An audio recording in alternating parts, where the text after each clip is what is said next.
起身啦，咁樣呢一間咧就我哈爾濱住嘅7天連鎖酒店，咁樣咧比較殘舊啦，咁樣呢個熱水好得意嘅，時有時冇，咁樣咧出面個景，因為個位置都高嘅，所以都幾靚。佢方便嘅位咧就係喺火車站對面咧，又有機場大巴可以搭啦。咁樣咧出門口啦，咁樣咧就行過去呢個想去嘅地方咧，中途咧就經過咗呢個商場嘅呢個表演廳。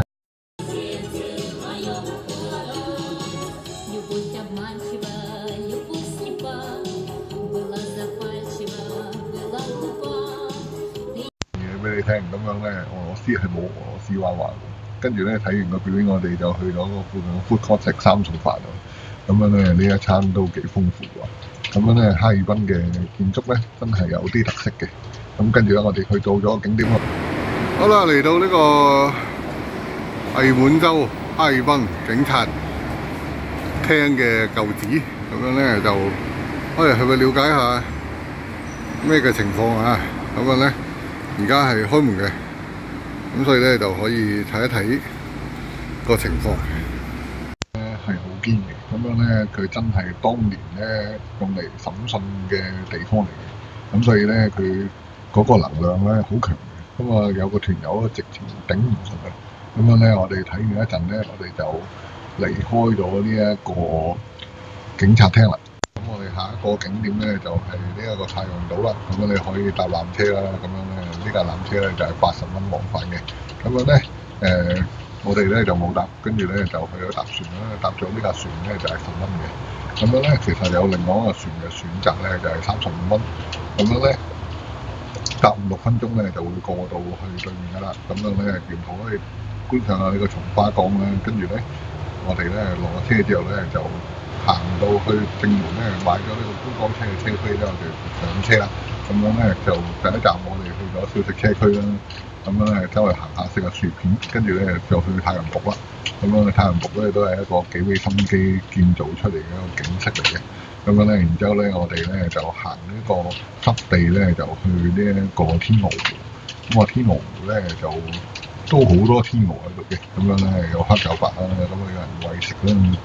咁樣咧都幾靚嘅呢個位，跟住咧我哋就去咗呢個松鼠島，咁松鼠島咧都好多松鼠喺裏邊嘅，跟住咧我哋都影咗一輪相啦，我睇兔仔啦，跟住咧就俾10蚊咧就去睇鹿啦，咁樣鹿嘅數量都唔少嘅，咁樣咧睇完咧我哋咧搭車咧去睇呢個門口呢個大花圃，咁呢個花圃咧都唔細喎，行一轉我諗都要20分鐘。咁樣咧，然之後咧，我哋咧就行翻出去搭地鐵啦。咁樣咧，其實呢個位咧搭地鐵都好方便。哈爾濱嘅最後一餐啦，食出名啦。咁樣咧，食完呢個套餐咧，我哋咧就去搭呢個機場巴士咧，完結呢個哈爾濱嘅行程啦。咁上咗巴士都會。好啦，已經到達呢個哈爾濱機場。咁而家咧就已經入咗機場裏面啦。咁我哋37號咧嗰邊太多人啦。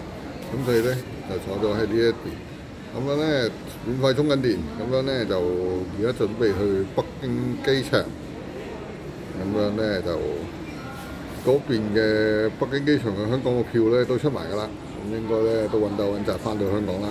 行李咧就可以唔使攞，佢幫我哋轉埋過去，咁樣咧就直接就可以去轉機啦。好啦，拜拜。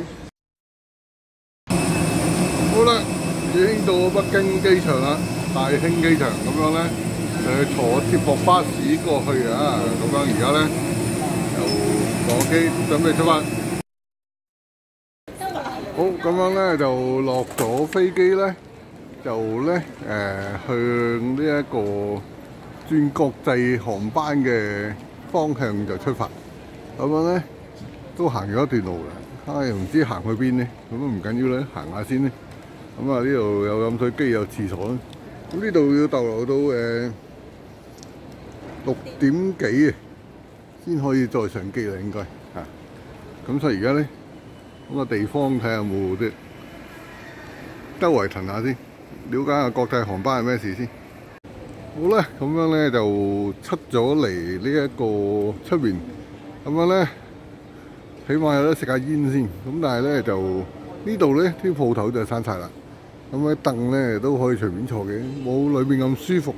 咁如果你哋轉機嚟到喺國內到達嗰度咧，慢慢攤下先出嚟啦。唔係咧，呢一度咧就比較難少少啦。啊，呢度就係黑隧。啊，今晚已經滿咗啦，黑隧。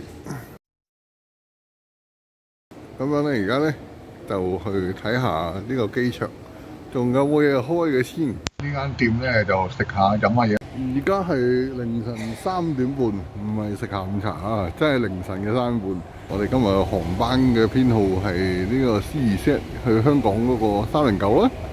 咁啊9點雙海機，所以有排躺啊。咁啊躺下先，係。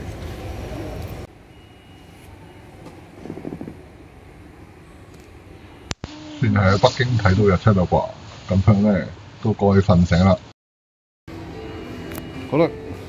天光啦，咁啊再睇下呢啲咁嘅凳啊，其實都唔係咁好瞓嘅，挨一下嘅啫。咁樣咧就而家差唔多啦，7點鐘咁樣咧就準備咧去個廁所，跟住就去登機口嗰度等啦。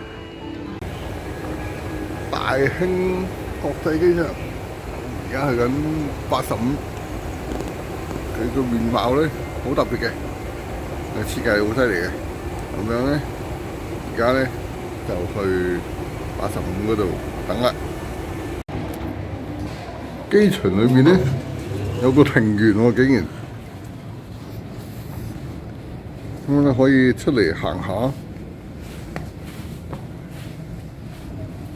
睇下。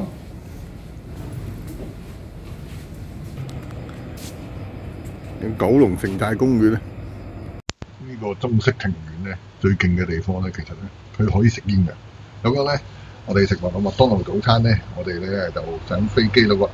飛機咧已經見到呢個葵涌貨櫃碼頭啦。咁樣咧，我哋已經翻咗嚟香港啦喎。咁飛機咧 landing 之後咧，我哋已經成功回到呢個香港國際機場啦。咁而家攞埋行李就離開啦喎。翻到嚟啦！咁咧飲緊凍檸茶啦，懷念香港嘅嘢食先。咁樣咧就今次旅程咧都幾難搞嘅。咁樣咧就一開始咧就俾人取消咗機票啦。不過我發覺成個行程嘅鋪排咧，基本上咧就已經亂排㗎啦。咁所以咧去到咧都係執生嘅啫。咁但係順順利利咧都算啦。咁樣就都唔知搭咗幾多次火車，搭咗幾多次巴士，搭咗幾多次高鐵啦。咁樣咧就總之咧就順利去到啊！咁樣咧就最困難嘅地方都可以去到。咁樣咧就呢一個喺呢個再講下啲最深刻㗎啦，同埋咁樣咧就去到呢個俄羅斯海參崴啦。咁樣咧嗰度係非常之特別嘅感覺，好神奇嘅一個地方。咁樣咧另外咧就係哈爾濱都係一個好令人印象深刻嘅城市嚟嘅，喺一啲好歐式建築嘅地方，佢最犀利嘅就係歐式建築加中式建築啊，咁樣咧呢一個係非常之特別嘅。咁啊，仲有去到呢個嗰個叫做咩好韓式嗰度啊，咁樣我暫時未講到個名啊，延吉咁樣嗰度咧就一個比較有呢一個